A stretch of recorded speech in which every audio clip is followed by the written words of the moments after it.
Hello guys, welcome to Telugu cinema ముచ్చట్లు. Chandini Chowdary act చేసిన ఏవం ఆహా వీడియోలో స్ట్రీమింగ్కి వచ్చేసింది.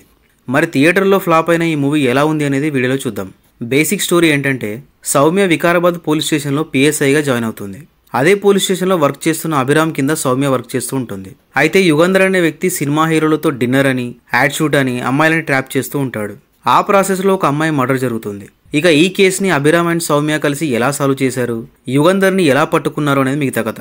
ఈ ఏవం ట్రైలర్ చూశాక మంచి ఇన్వెస్టిగేటివ్ థ్రిల్లర్ ఏమో థియేటర్లో చూడాలి అనుకున్నా, కానీ కుదరలేదు. మిస్ అయ్యా అని ఫీల్ అయ్యా. కానీ ఇప్పుడు ఓటీటీలో చూశాక మిస్ అయింది మంచిదైందిలే, డబ్బులైనా సేవ్ అయ్యా అనిపించింది. ఎందుకు అనేది డీటెయిల్గా మాట్లాడుకుందాం.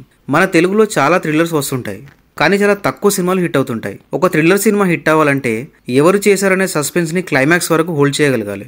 And edge of seat screen play ఉండాలి. ఇవి సరిగా లేకపోతే సినిమా ఫ్లాప్ అవ్వడం ఖాయం. ఇక ఈ ఏవం సినిమాలో ఎవరు చేశారనే సస్పెన్స్ ఉండదు, edge of seat screenplay అంతకన్నా ఉండదు. పేరుకే ఇన్వెస్టిగేటివ్ థ్రిల్లర్ కానీ బోరింగ్ స్క్రీన్ ప్లేతో, ఓవర్ స్ట్రెచ్ డ్రామాతో జస్ట్ 2 hours రన్ టైం ఉన్నా కూడా ఇంకెప్పుడు అయిపోతుందిరా బాబు అనిపిస్తుంది. ప్రభాస్తో డిన్నర్ అని, ఎన్టీఆర్తో యాడ్ షూట్ అని అమ్మాయిలని ట్రాప్ చేయడం చాలా సిల్లీగా అనిపిస్తుంది. పోనీ అలా ట్రాప్ చేయడం వెనకాల స్ట్రాంగ్ మోటివ్ ఏమైనా ఉందా అంటే అది లేదు. చాలా నార్మల్గా ఉంటుంది ఆ మోటివ్. అయితే స్టోరీ ఎలా ఉన్నా ఎవరు చేశారనేది చివరి వరకు రివీల్ చేయకుండా ఉంటే కొంచెం ఎంగేజింగ్గా ఉండేదేమో. కిల్లర్ ఎవరని ముందే చెప్పేయడం మైనస్ అనిపించింది. అయితే కొన్ని సినిమాల్లో ఇలా కిల్లర్ని ముందే చూపించి ఆ కిల్లర్ని ఎలా పట్టుకున్నారనే ప్రాసెస్తో చివరి వరకు ఎంగేజ్ చేస్తారు. కానీ ఈ సినిమాలో ఇన్వెస్టిగేషన్ మాత్రం ఇంట్రెస్టింగ్గా ఉండదు. ఇంటర్వెల్ ట్విస్ట్ బాగానే ఉంటుంది, కానీ ఆ తర్వాత సెకండ్ హాఫ్ అంతా చూసే వాళ్ళకి కొంచెం కన్ఫ్యూజింగ్గా అనిపిస్తుంది. ఎందుకు అనేది రివీల్ చేస్తే బాగోదు, అందుకే చేయట్లేదు. ఇక యాక్టింగ్ విషయానికి వస్తే సౌమ్యగా చాందిని చౌదరి పర్లేదు.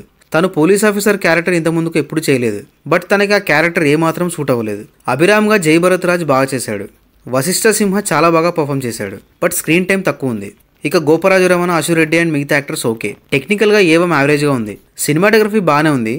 అండ్ ఇలాంటి మూవీస్కి బ్యాక్గ్రౌండ్ స్కోర్ అనేది చాలా ఇంపార్టెంట్. కానీ ఈ సినిమాలో బ్యాక్గ్రౌండ్ స్కోర్ అస్సలు బాగాలేదు. డైరెక్టర్ ప్రకాష్ దంతులూరి మంచి పాయింట్నే చూసేసుకున్నాడు, కానీ పూర్ రేటింగ్ వల్ల ఎంగేజింగ్ థ్రిల్లర్ని ప్రజెంట్ చేయలేకపోయాడు. ఫైనల్గా ఏవం యావరేజ్ ఇన్వెస్టిగేటివ్ థ్రిల్లర్. ఒక్కసారి ట్రై చేయొచ్చు.